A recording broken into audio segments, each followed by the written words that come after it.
오늘부터 주일 예배를 다시 대면 예배로 드리게 되었습니다. 하지만 자석수 10% 이내이기 때문에 대부분의 성도님들은 지금 인터넷 생중계로 예배를 드리고 있습니다. 1년 전까지만 해도 이렇게 예배 드릴 줄을 사실 아무도 몰랐고 상상할 수도 없었습니다. 하지만 이제 이런 방식이 익숙해졌습니다. 이전에 우리의 신앙생활의 모습은 어땠습니까? 주일 아침이 되면 깨끗이 또 씻고 또 옷을 입고 그리고 차를 타서 교회 근처 주차장에 주차를 해놓고 본당에 들어와서 예배를 드렸습니다. 그리고 교회 식당에서 또 식사도 하고 또 주일 여러 봉사도 하고 또 오후 성경 공부도 참석하고 또 성도들과 즐겁게 교제하면서 오후 늦게 집에 갔습니다. 아침에 교회 왔다가 오후 늦게 집에 가는 게 우리의 신앙생활의 틀이었습니다. 근데 이제는 그런 틀이 없어졌습니다. 그래서 어떤 분들은 이런 틀이 없어져서 힘들어합니다. 제대로 주일 성수를 못하고 있는 것 같다라고 생각을 합니다. 또 어떤 분들은 이런 상황이 안타깝지만 오히려 주일 봉사를 안 해서 예배에 집중할 수 있다라고 말하기도 합니다. 신앙생활의 틀은 언제나 시대의 영향을 받습니다. 지난 1년간 코로나19가 우리의 신앙생활에 큰 영향을 미치고 있습니다. 그렇다면 우리는 앞으로 어떻게 신앙생활을 해야 할까요? 기존에 가지고 있던 신앙생활의 틀로 다시 돌아가야 할 것입니까? 아니면 새로운 신앙생활의 틀에 적응해야 할까요? 하나님께서 원하시는 것은 무엇일까요? 오늘 본문에도 사람들의 신앙의 틀을 흔드는 사람이 등장했습니다. 그 사람이 누구냐면 바로 예수님입니다. 오늘 본문의 첫 장면은 예수님께서 세리 마태를 제자로 부르는 장면입니다.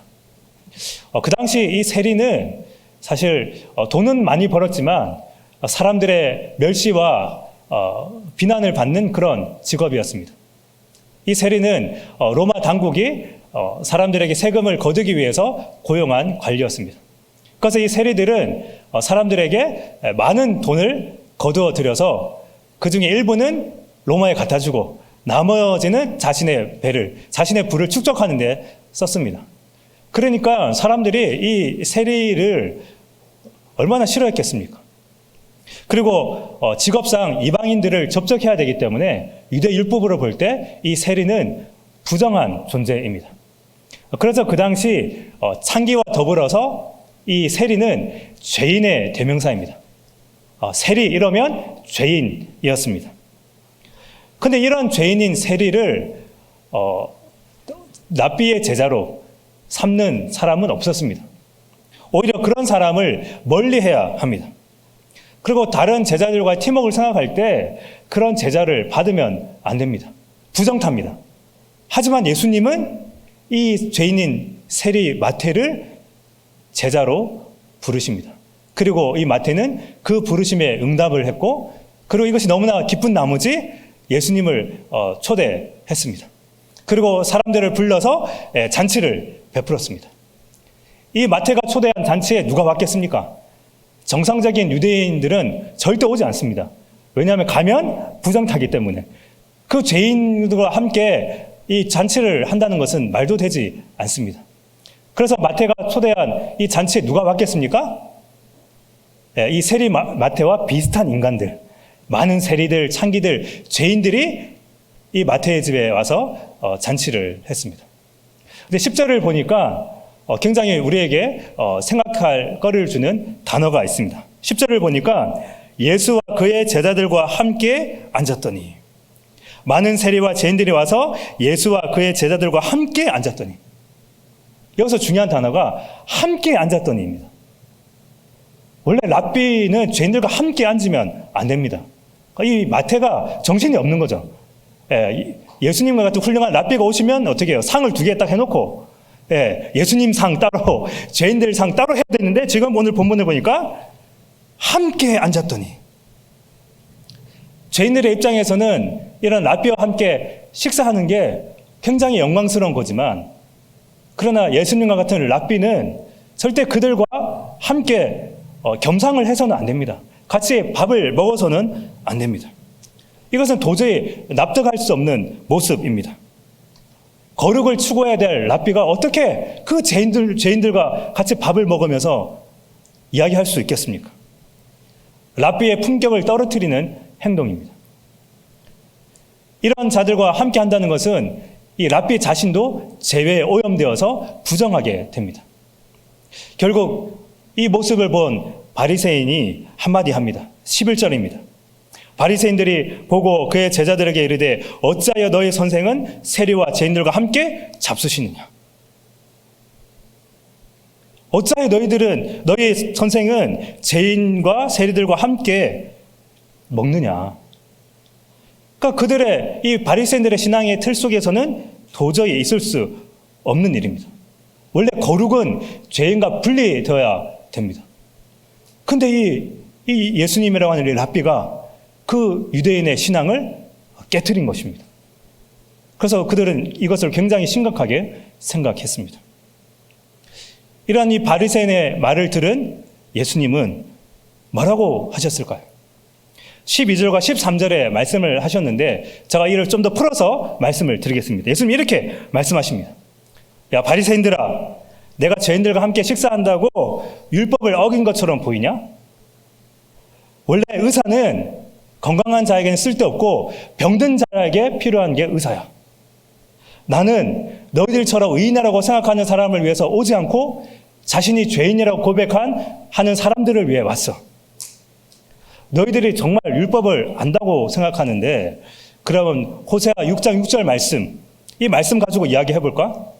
하나님은 제사를 원치 않으시고 긍휼을 원한다고 하는 이 호세아 6장 6절 말씀, 이 말씀을 너희들 어떻게 할래? 하나님은 제사보다 긍휼을 원하신다고 하는 이 말씀. 하나님은 이런 분이야. 하나님은 긍휼을 더 기뻐하시는 분이야. 내가 지금 이 죄인들과 식사하는 것은 바로 이 말씀대로, 바로 하나님의 그 긍휼한 마음을 가지고 죄인들과 함께 식사하는 거야. 나는 지금 율법대로 지금 순종하고 있는 거야, 이 무식한 놈들아. 라는 의미로 이야기한 것입니다. 그러니까 지금 율법을 어겼다고 비판하는 바리새인들을 향해서 예수님은 율법의 말씀을 가지고 오히려 그들을 가르치고 있습니다. 그 유대인들의 신앙의 틀은 무엇입니까? 하나님은 유대인들만 선택하시고 구원하신다는 틀입니다. 이방인들, 죄인들은 멀리하고 분리해야 될 대상입니다. 하지만 예수님은 이 틀을 어떻게 바꾸십니까? 하나님은 이방인들을 포함한 죄인들을 선택하시고 구원하신다입니다. 죄인은 배제의 대상이 아니라 긍휼과 섬김의 대상이라는 겁니다. 근데 이러한 이 예수님의 모습을 또 못마땅하게 여긴 부류가 있었는데 바로 세례 요한의 제자들이었습니다. 그들이 예수님께 이렇게 말합니다. 그때 요한의 제자들이 예수께 나와 이르되 우리와 바리새인들은 금식하는데 어찌하여 당신의 제자들은 금식하지 아니하나이까? 아니 예수님, 지금 뭐 하자는 겁니까? 아니 이렇게 죄인들과 흥청망청 놀 때입니까? 당신을 따르는 그 제자들을 보십시오. 저 진짜 하나님의 제자들 맞습니까? 허구한 날 예수님을 따라다니면서 잔치집에서 맨날 먹기만 하곤 하는 그 먹기를 탐하는 저 인간들이 무슨 하나님의 제자입니까? 저희들을 보십시오. 그리고 저기 있는 바리새인들을 보십시오.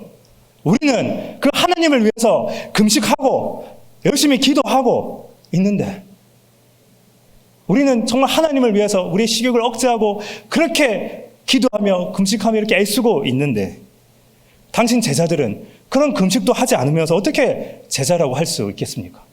이렇게 따지는 겁니다. 가만히 생각해 보니까 제가 요한의 제자라도 열받았을 것 같아요.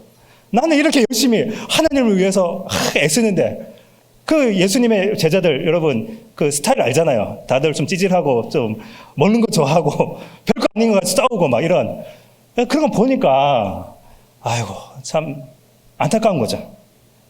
그래서 예수님께 한마디로 말하면 좀 당신 제자들 똑바로 좀 교육시키라고 이렇게 말한 것입니다. 이에 대해서 예수님이 뭐라고 답합니까? 15절입니다. 예수께서 그들에게 이르시되 혼인집 손님들이 신랑과 함께 있을 동안에 슬퍼할 수 있느냐? 그러나 신랑을 빼앗길 날이 이르리니 그때에는 금식할 것이니라. 예수님은 지금 이 상황을 혼인잔치에 비유합니다. 그들을 향해서 뭐라고 이야기하냐면 지금은 혼인잔치와 같다.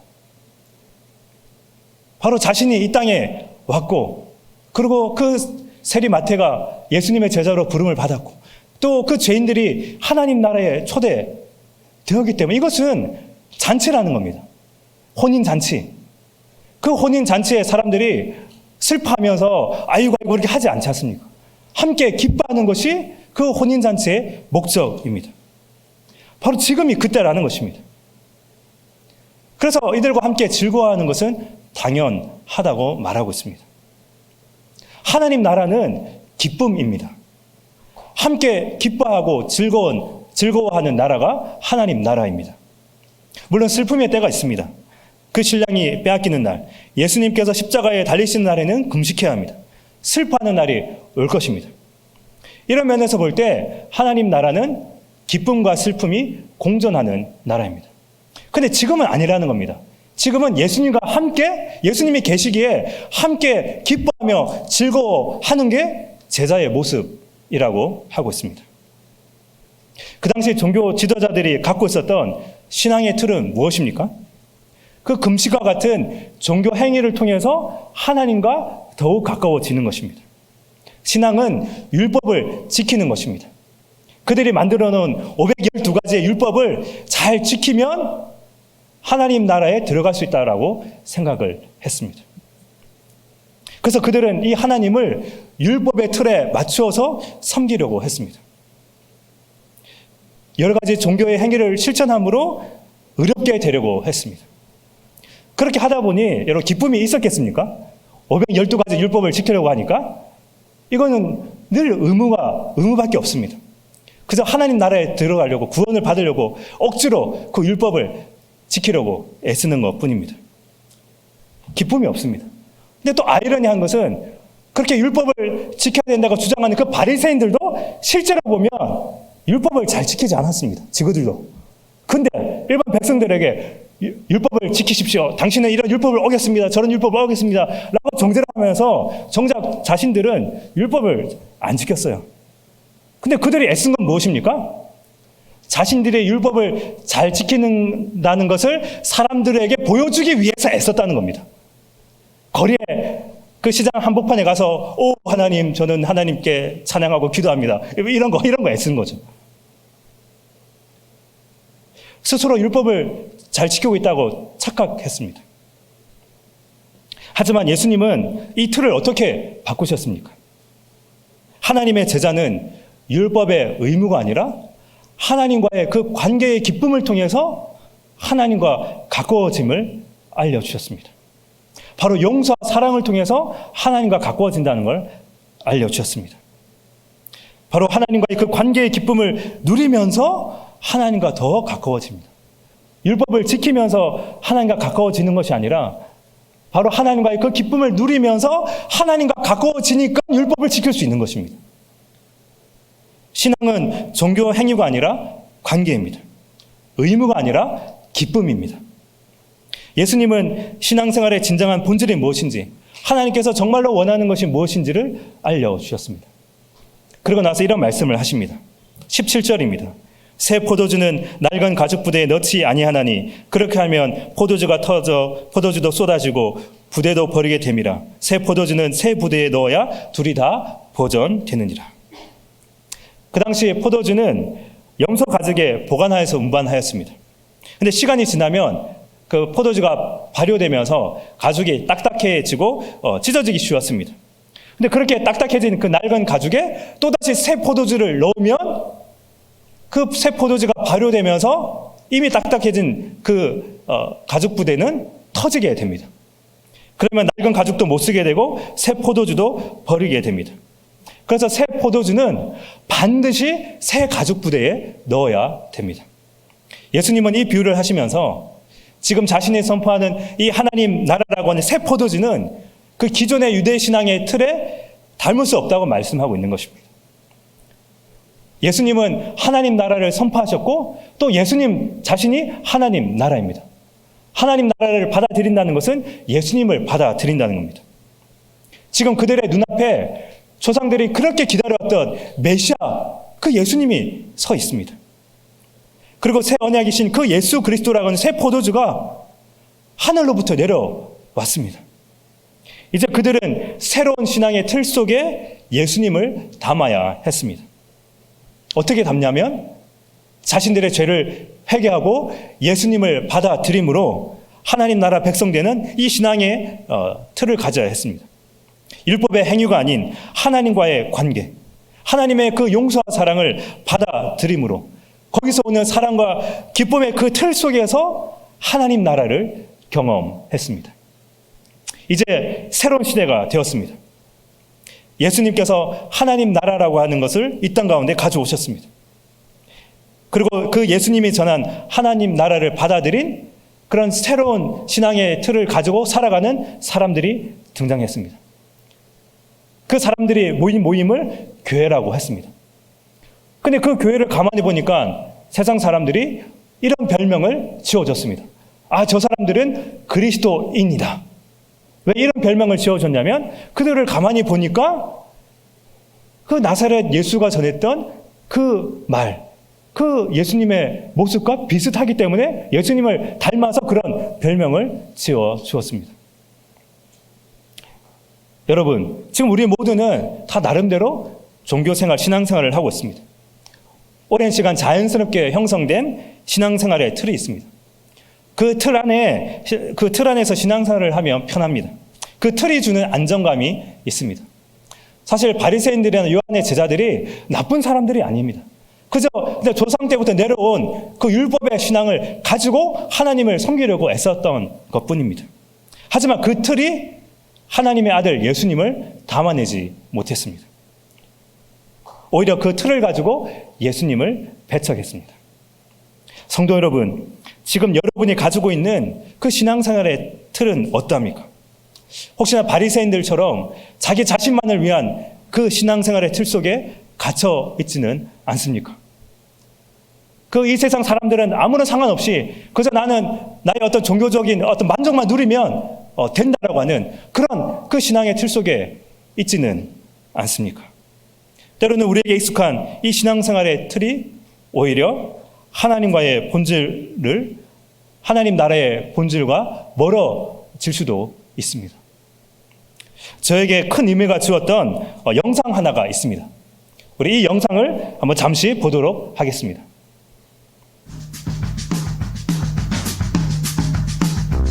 This is a story about common folk. There were lots of folk, and then Jesus came, and that was good.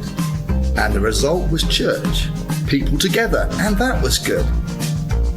No one quite knows where the wall came from, and that wasn't so good. Some people tried to shelter behind the wall. Some tried to make it taller. Then one day, they decided to build a tower to see over the wall and saw that things on the other side of the wall were a bit iffy in their eyes, and they wanted to help them. They thought, put a door in the wall, a glass door even, and invited them to come, but they didn't. So one went out, home to home, knocking on doors, inviting them to come, but that didn't really help. Then a group got together, went out, had a barbecue, grabbed one, pulled her back, and that was good and bad. Then, one day, one of them went out. A long way out, actually a very long way out, and he stayed out. His friends invited him to talk about what he was interested in. He talked about God. And the result was like church. And that was good. And it grew. And there was a rule, an important rule in this new kind of church. And this was it. No more walls. 여러분, 이 영상을 보고 무엇을 느끼셨습니까? 원래 예수님께서 이 땅에 교회를 세울 때는 담이 없었습니다. 그 어느 순간 시간이 지나면서 교회와 세상에는 알 수 없는 담이 생겼습니다. 그래서 그 교회 안에 있는 사람들은 세상 밖에 있는 사람을 보면서 저러면 안 되는데, 하나님을 믿어야 되는데, 하지만 여전히 그 담은 헐지 않았습니다. 우리의 신앙생활의 틀 속에 이 영상에서 등장하는 그 세상과의 벽이 존재할 수 있습니다. 저는 대학 시절 선교단체에서 열심히 활동을 했습니다. 선교단체의 목표는 캠퍼스의 복음화입니다. 사람들에게 전도해서 예수님 믿게 하자. 그래서 열심히 활동을 했는데 어느 순간 저는 이런 생각이 들었습니다. 우리는 정말 저 사람들에 대해서 정말 관심을 가지고 있나? 함께 공부하는 저 친구들에 대해서 정말 관심을 가지고 있는가?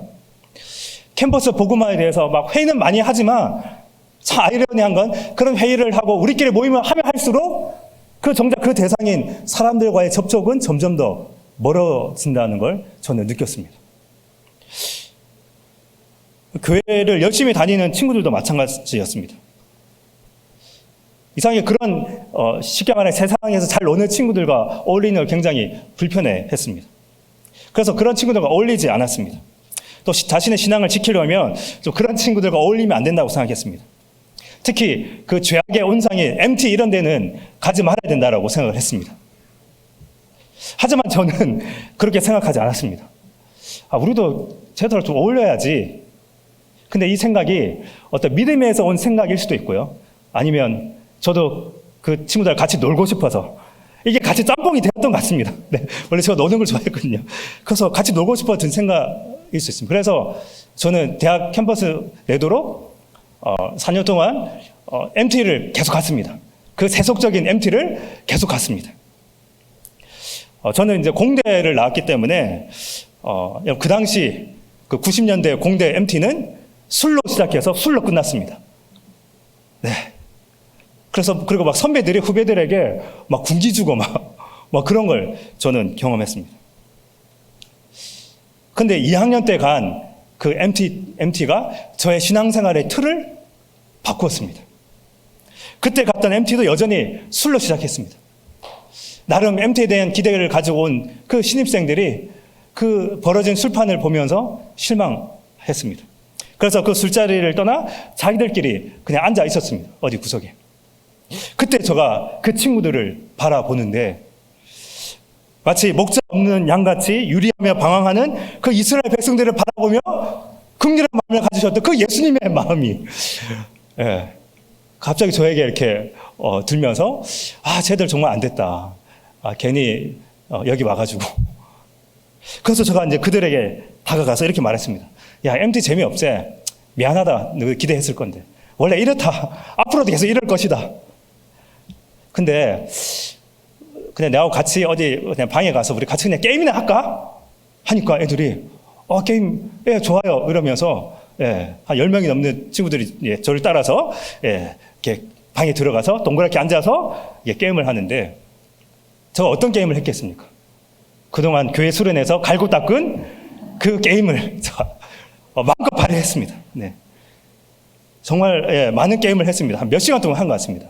IM 그라운드, 007빵, 인디안파, 수박 12기, 이런 여러 가지, 하여튼 버라이어티한 그런 게임을 하니까 신입생이 너무나 즐거워하는 겁니다. 그리고 막 술 취한 그 형님들이 와가지고, 야, 여기 재밌게 노네? 야, 나도 같이 하자 이러면서 같이 이렇게 하게 되고. 이제 이러면서 굉장히 이제 그들과 이제 친밀해졌는데, 근데 자연스럽게 이제 저와 친해지니까 또 이제 진솔한 대화를 나누게 된 겁니다. 이 학교에 어떻게 왔고 또 왜 이제 이 과에 오게 됐는지. 이렇게 하면서 그 MT 이후로 저는 신입생들에게 인기 있는 원래 여러분 교회 다니는 사람들이 그 과에서 인기 있는 선배가 되기 쉽지 않거든요. 근데 저가 굉장히 인기 있는. 하지만 그들은 여전히 제가 예수쟁이라는 걸 알고 있었습니다. 근데 별로 거리낌이 없었습니다. 그래서 인생의 어떤 고민을 저한테 하기도 하고 또 그들 중에는 저를 따라 채플이나 교회에 간 후에도 있었습니다. 근데 이 MT의 이 역사는 여기서 끝나지 않았습니다. 저가 계속 예수쟁이로서 계속 MT를 따라가니까 대학 4학년 때 평소에 술 좋아하고 그런 어떤 형님이 저에게 이런 고백을 하는 겁니다. 정민아, 나 사실은 어릴 때 교회를 다녔다. 나 옛날에 하나님 믿었다? 형님 진짜입니까? 그때 저 사투리를 굉장히 잘 썼습니다. 지금은 사투리 잘 못 쓰지만 형님 진짜입니까? 형님이 교회 다니는 줄 꿈에도 몰랐습니다. 그렇지. 내가 사실 교회 나름 어릴 때 열심히 다녔다. 그리고 우리 엄마가 권사님이다. 늘 나를 위해서 기도한다, 우리 엄마가.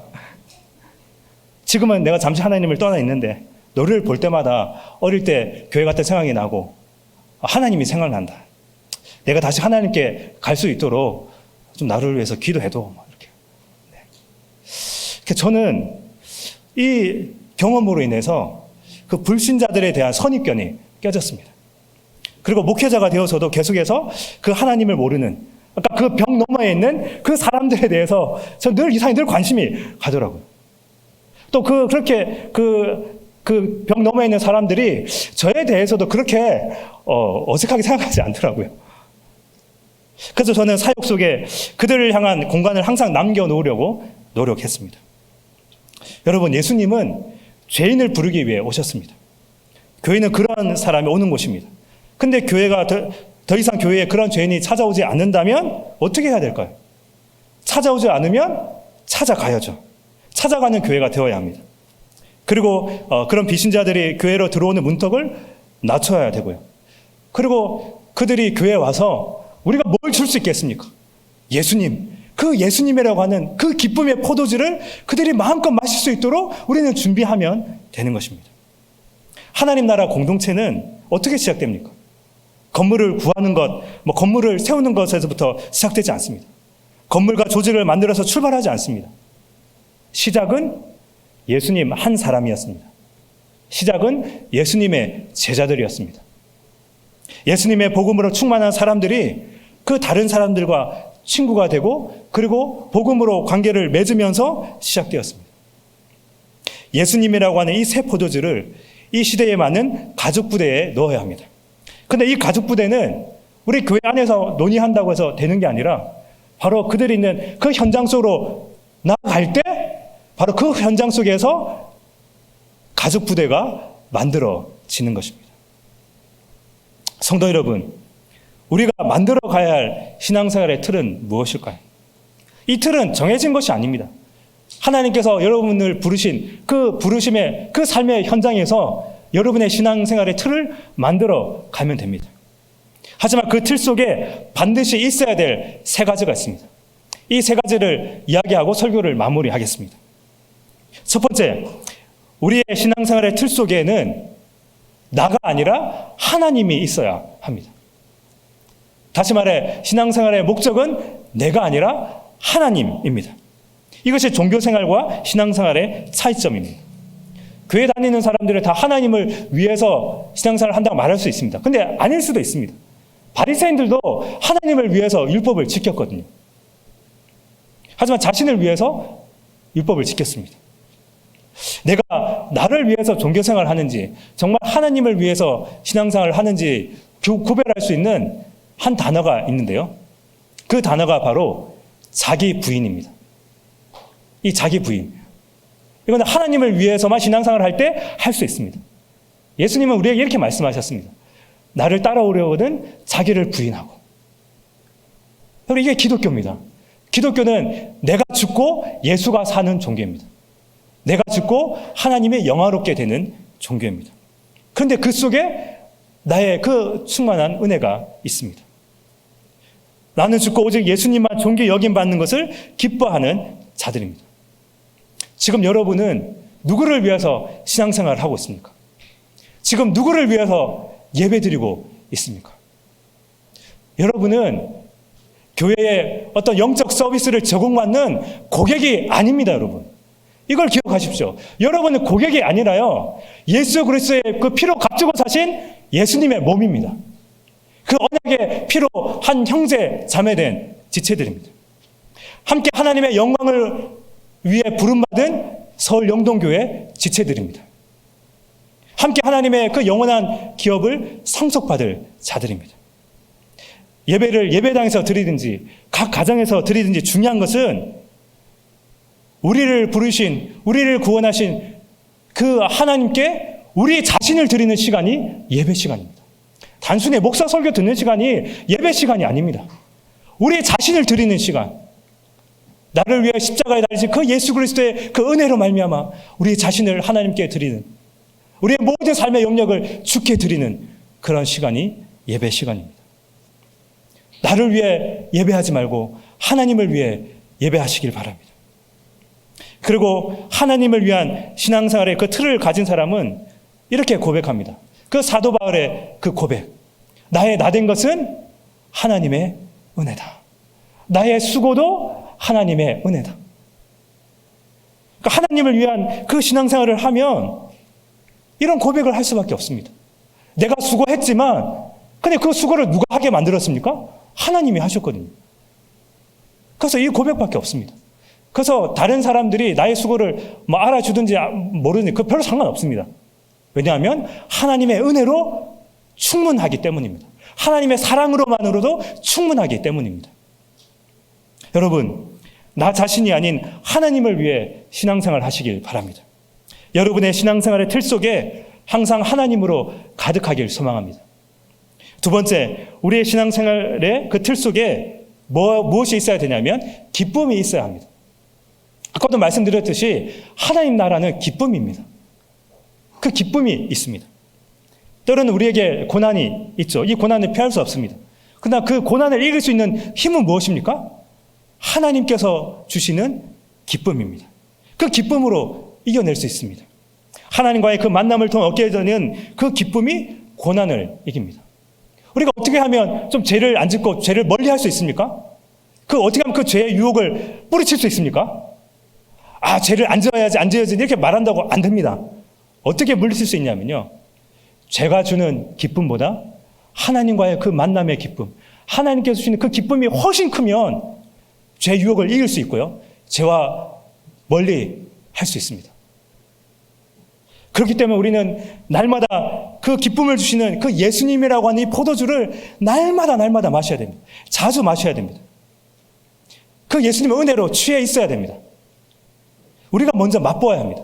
이 기쁜 소식인 이 복음을 우리가 먼저 충분히 맛볼 때 다른 사람들에게 기쁨으로 나눠줄 수 있습니다. 그래서 여러분, 기쁨이 생길 때까지 성경을 읽으십시오. 기쁨이 생길 때까지 기도하십시오. 기쁨이 생길 때까지 찬양하십시오. 찬송가 1장부터 계속 한번 불러보십시오.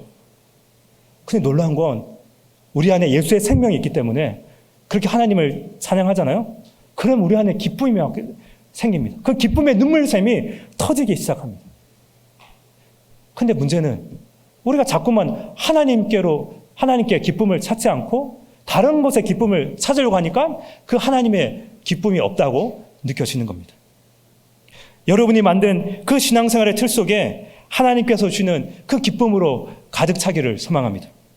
마지막 세 번째, 우리의 신앙생활의 틀 속에는 사람들이 있어야 합니다. 우리는 교회를 다니지 않고 신앙생활을 하지 않는 사람들을 불신자, 비신자라고 부릅니다. 근데 이 단어 속에는 우리 신앙의 틀이 있습니다.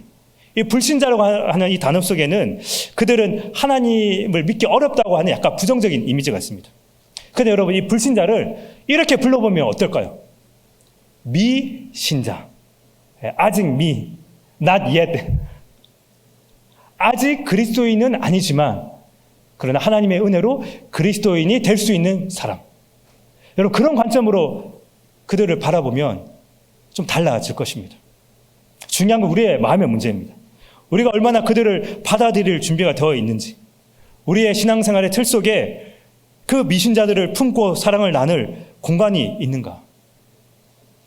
예수님은 죄인이었던 우리를 찾아오셨고 우리를 죄로부터 구원해 주셨습니다. 그리고 구원받은 우리를 향해 이제는 너희들이 다른 죄인들을 찾아가서 이 예수의 복음을 전하라고 하십니다. 예수의 증인으로 살아가라고 하십니다. 근데 우리가 그런 사람들과 담을 쌓고 찾아갈 생각을 하지 않는다면 이것은 문제인 거죠. 다른 문화권에 가서 복음을 전하는 분들을 일반적으로 선교사라고 부르지만 넓은 의미에서는 바로 이 자리에 앉아있는, 여기 있는 우리 역시 날마다 선교적 사명을 가지고 있습니다. 여러분은 교회에 다니는 사람이 아니라 여러분 자체가 교회입니다. 여러분이 걸어 다니는 교회입니다. 여러분이 서울 영동 교회입니다. 왜냐하면 사람들은 여러분의 모습을 보고 서울 영동교회를 판단하기 때문입니다.